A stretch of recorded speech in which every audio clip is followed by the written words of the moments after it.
ndalemi për momentin në Prishtinë, ku qindra e qytetarë morën pjesë në një protestë kundër korrupsionit. Protesta filloi me kundërshtimin e faturave të energjisë elektrike dhe akuzat ndaj korporatës energjetike të Kosovës për rritje artificiale të vlerës së faturave.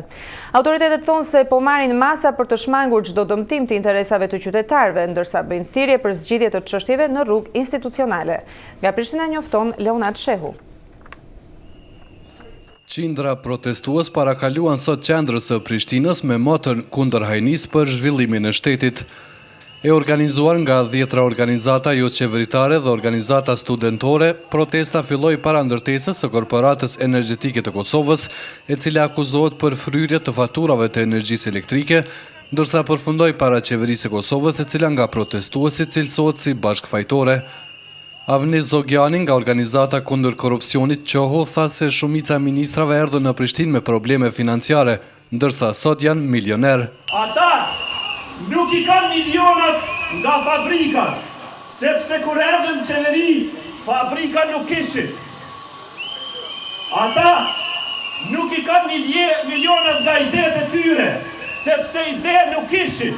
Ata nuk i kanë milionat nga shitja e pikturave të trashëguara, sepse një prejodhje të tillë nuk ishin.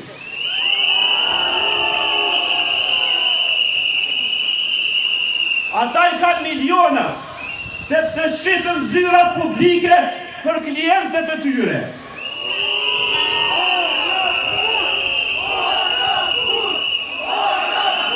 Korporata energjetike në fillim të muajit pezulloi disa drejtues të sistemit të furnizimit me energji elektrike në rajonin e Prishtinës pas shqetësimeve të ngritura nga qytetarët për faturat e energjisë elektrike, të cilat ata thonë se janë shumë të fryra. Zyrtarët e kësaj korporate thanë sot se çdo gabim që ka ndodhur do të përmirësohet dhe se nuk bëhet fjalë për fryrje të çmimit të faturave, ndërkohë qeveria e Kosovës kërkoi edhe shkarkimin e drejtorit të kësaj korporate.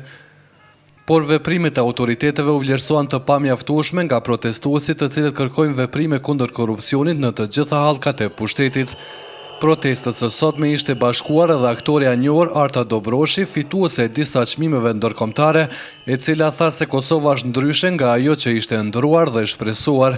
Edhe shumë po më dhimbet që 14 vjet mas luftës peshon shtetin tëm që o ka bërë shtet diktator.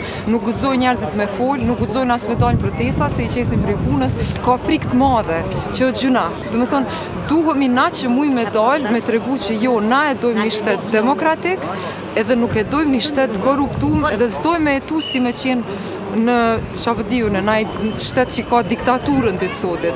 Organizatorët paralajmëruan protestat të ngjashme dhe për javët e ardhshme jo vetëm për faturat e energjisë elektrike, por edhe kundër, siç thuhet, keqçeverisjes së vendit.